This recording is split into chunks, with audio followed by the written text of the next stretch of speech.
Hello student, welcome to my class Divya's ক্লাসরুমে তোমাদেরকে অনেক অনেক স্বাগত জানাই।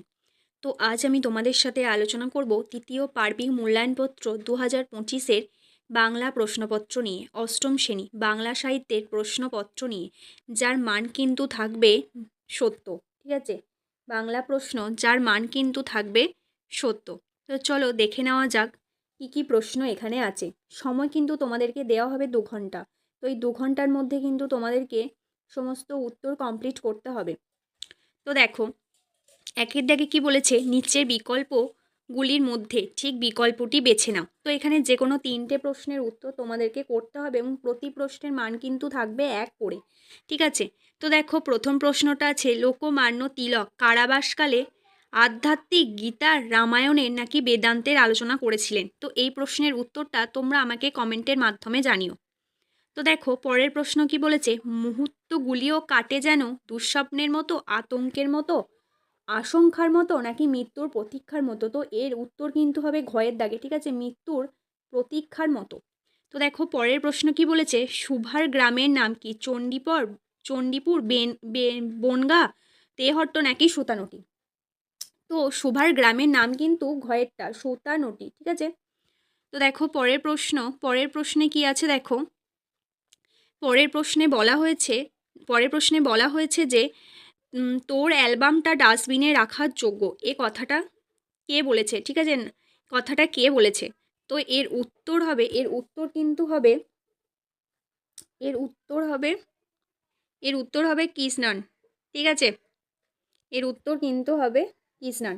তো দেখো পরে 2-এর দাগে কি বলেছে, সংক্ষেপে নিচের যে কোনো 3টি প্রশ্নের উত্তর দাও।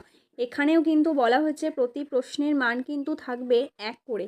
তো দেখো প্রথম প্রশ্ন কি রয়েছে, 2-এর 1, রঞ্জন ক্লাবে জার্সিকে কিসের মতো ভালোবাসে। তো রঞ্জন ক্লাবে জার্সিকে মায়ের মতন ভালোবাসে।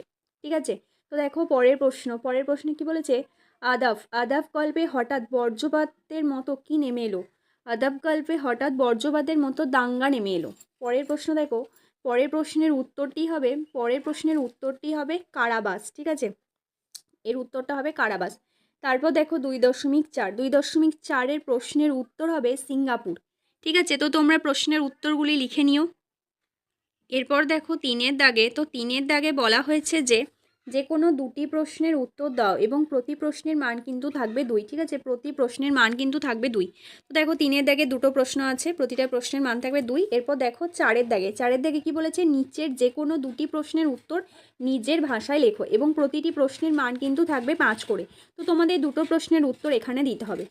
তো দেখো এরপর 4-এর দাগের এই ছিল 2টি প্রশ্ন। ঠিক আছে, তো এরপর দেখো 5-এর দাগে কি বলেছে, নিচের বিকল্পগুলির মধ্যে ঠিক বিকল্পটি বেছে নাও। তো এখানেও কিন্তু তোমাদেরকে 3টে প্রশ্নের উত্তর দিতে হবে এবং প্রতি প্রশ্নের মান থাকবে 1 করে। তো দেখো প্রথম প্রশ্ন কি বলেছে, স্বাধীনতা একটি শক্তিশালী কি, মানুষ, দ্বৈত, অস্ত্র নাকি বীজ প্রবাহ। তো এর উত্তর হবে ঘয়েরটা। ঠিক আছে, বীজ প্রবাহ। পরের দেখো 5-এর 2 কি বলেছে, দেখো মোদের অস্থি দিয়ে জ্বলবে দেশ সে আবার। তো কি, বর্জানল, দাবানল, যজ্ঞানল নাকি জঠরানল। কি হবে, এটা হবে জঠরানল। এর উত্তর কিন্তু হবে ঘ। ঠিক আছে, তো এরপর দেখো, এরপর 6-এর দাগে কি বলেছে দেখো, 6-এর দাগে বলেছে যে সংক্ষেপে নিচের যে কোনো 3টি প্রশ্নের উত্তর দাও। তো এখানেও কিন্তু প্রতিটি প্রশ্নের মান কিন্তু থাকবে 1 করে। তো প্রথমে কি বলেছে দেখো, ঘুম পাড়েনি মাসি পিসিরা কখন ঘুম থেকে ওঠে এবং কখন ঘুম থেকে ওঠে। তো এর উত্তর কিন্তু হবে রাত থাকতে থাকতেই ঘুম থেকে ওঠে। তো এখানে উত্তরটা আমি দিয়ে রেখেছি। তো দেখো পরেরটা 6.2, মৃত্যুর পরে কিসের প্রয়োজন হবে না। মৃত্যুর পরে স্বাধীনতার কোনো প্রয়োজন কিন্তু হবে না। পরে দেখো 6.3, বিধির শক্তি কিভাবে হ্যারাস করার কথা এখানে বলা হয়েছে। ঠিক আছে, তো বিধির শক্তি কিভাবে হ্যারাস করার কথা এখানে বলা হচ্ছে, তাহলে ত্রাস দেখিয়ে। ঠিক আছে, ত্রাস দেখিয়ে হ্যারাস করার কথা বলা হয়েছে। পরেরটা দেখো, যে কাদা ভর্তি রাস্তা কোথায় উঠে যাবে। তো ছায়াপথের কাছে কাদা ভর্তি রাস্তা উঠে যাওয়ার কথা এখানে বলা হয়েছে। এরপর দেখো 7-এর দাগে কি বলেছে, নিচে যে কোনো 2টি প্রশ্নের উত্তর দাও এবং প্রতিটি প্রশ্নের মান কিন্তু থাকবে 2 করে। ঠিক আছে, তো এরপর আসছি দেখো, মোট 3টে প্রশ্ন দিয়েছে সাথে, তার মধ্যে কিন্তু 2টো প্রশ্ন তোমাদেরকে করতে হবে। তো এরপর দেখো আটের দাগে কি বলা হয়েছে, আটের দাগে বলা হয়েছে যে কোনো দুটি প্রশ্নের উত্তর দাও এবং প্রতি প্রশ্নের মান কিন্তু থাকবে 5 করে। তো দেখো এখানেও কিন্তু মোট 3টে প্রশ্ন দিয়েছে এবং 3টে প্রশ্নের মধ্যে যে কোনো দুটো তোমাদেরকে করতে হবে এবং প্রতিটি প্রশ্নের মান কিন্তু থাকবে 5 করে। তো এরপর দেখো, এরপর আমরা 9এর দাগে দেখব। 9এর দাগে কি বলেছে দেখো, 9এর দাগে বলেছে সংক্ষেপে নিচের প্রশ্নগুলি উত্তর দাও এবং যে কোনো দুটো এখানে করতে বলেছে আর প্রতিটার মান কিন্তু থাকবে 1 করে। তো দেখো 9এর 1এর প্রশ্ন কি বলেছে, পদ্মপুরাণের বদলে অপুর জন্য হরিহর কি বই এনেছিল। তো এর উত্তর হবে সচিত্র চণ্ডী মাহাত্ম্য। সচিত্র চণ্ডী মাহাত্ম্য নামে একটি বই এনেছিল। পরের প্রশ্ন দেখো, নীলমণি মুখুজ্জে কোন ডাক্তারকে ডেকে আনতে বলেন, শরৎ ডাক্তারকে ডেকে আনতে বলেন। পরের প্রশ্ন দেখো, সর্বজয়া নাপিতের বউকে কি বিক্রি করেছিল, কাঁসার রেকাবি। ঠিক আছে, কাঁসার রেকাবি বিক্রি করেছিল। পরের দেখো 10এর দাগে কি বলেছে, নিচে যে কোনো একটি প্রশ্নের উত্তর দিতে এবং একটি প্রশ্নের উত্তর তোমাদেরকে দিতে হবে এবং তার মান কিন্তু থাকবে 3। ঠিক আছে, এইখানে দুটো প্রশ্ন দিয়েছে এবং তার মধ্যে যে কোনো একটা প্রশ্নের উত্তর তোমাদেরকে দিতে হবে। তো দেখো এরপর আসছি আমরা 11এর দাগে। তো 11এর দাগে কি বলেছে দেখো, 11এর দাগে বলেছে যে নিচের যে কোনো একটি প্রশ্নের উত্তর দাও এবং তার মান কিন্তু থাকবে 5। এখানে দুটো প্রশ্ন দিয়ে দিয়েছে, যে কোনো একটা প্রশ্নের উত্তর তোমাদেরকে দিতে হবে। 12এর দাগে বলেছে নিচের বিকল্পগুলির মধ্যে ঠিক বিকল্পটিকে বেছে নাও এবং প্রতিটির মান থাকবে 1। তো দেখো প্রথম বিকল্পটিতে কি বলেছে, পূর্ব পদের অর্থ প্রাধান্য পায় না কোন সমাসে। তো এর উত্তর কিন্তু হবে বহুব্রী সমাস। ঠিক আছে, বহুব্রী সমাসে প্রাধান্য পায় না।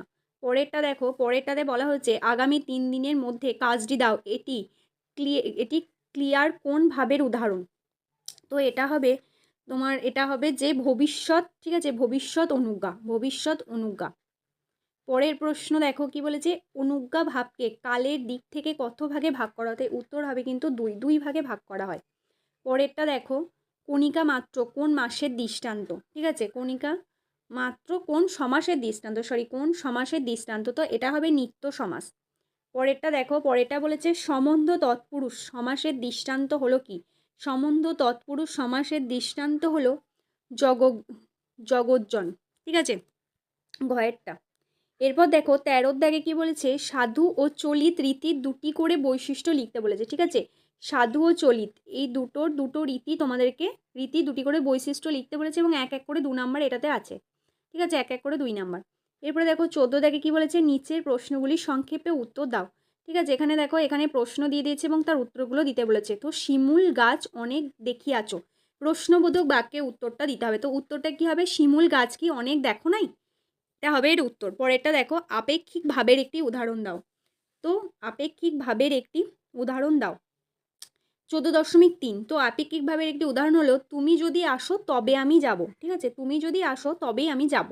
এবার দেখো 4.3টা আমি বললাম, 4.2-এরটা হবে যে সেদিকটার দরজা বন্ধ, না সূচক বাক্যে এখানে বলতে বলেছে। তা সেদিকটার দরজা খোলা নয়, এটা হলো এর উত্তর, সেদিকটার দরজা খোলা নয়। ঠিক আছে, আশা করি তোমরা সবাই বুঝতে পেরেছো। তো তোমাদেরকে একটা কথা বলি, যদি তোমাদের ক্লাসটা ভালো লেগে থাকে তো অবশ্যই একটা লাইক, শেয়ার এবং চ্যানেলটিকে সাবস্ক্রাইব করতে কিন্তু একদম ভুলো না, তবেই কিন্তু এই ধরনের ভিডিও তোমরা পাবে। তো চলো দেখতে থাকো। 15এর দাগে কি বলেছে, 15এর দাগে বলেছে যে নিচের যে কোনো একটি বিষয় অবলম্বন করে প্রবন্ধ রচনা করো। ঠিক আছে, তো এটাতে কিন্তু 4টে দিয়ে দিয়েছে প্রবন্ধ, তার মধ্যে একটা প্রবন্ধ তোমাদেরকে লিখতে হবে এবং 6 নাম্বার থাকবে। ঠিক আছে, তো এরপর দেখো 16 দাগে। তো 16 দাগে কি বলেছে, যে তোমার অঞ্চলে যত্রতত্র আবর্জনা স্তূপ। তো এই নিয়ে সংশ্লিষ্ট কর্তৃপক্ষের দৃষ্টি আকর্ষণ করার উদ্দেশ্যে সংবাদপত্রের সম্পাদকের নিকট কিন্তু একটা চিঠি লিখতে বলেছে, যার মান কিন্তু থাকবে 4। ঠিক আছে, তো এই ছিল আজকের প্রশ্নপত্র। তো তোমাদের যদি ক্লাসটি ভালো লেগে থাকে তো চ্যানেলটিকে অবশ্যই সাবস্ক্রাইব করে দিও আর একটা লাইক, কমেন্ট এবং শেয়ার করে দিও। তো আজ ক্লাসটি এখানেই শেষ করছি, দেখা হবে অন্য কোনো একটি ক্লাসে।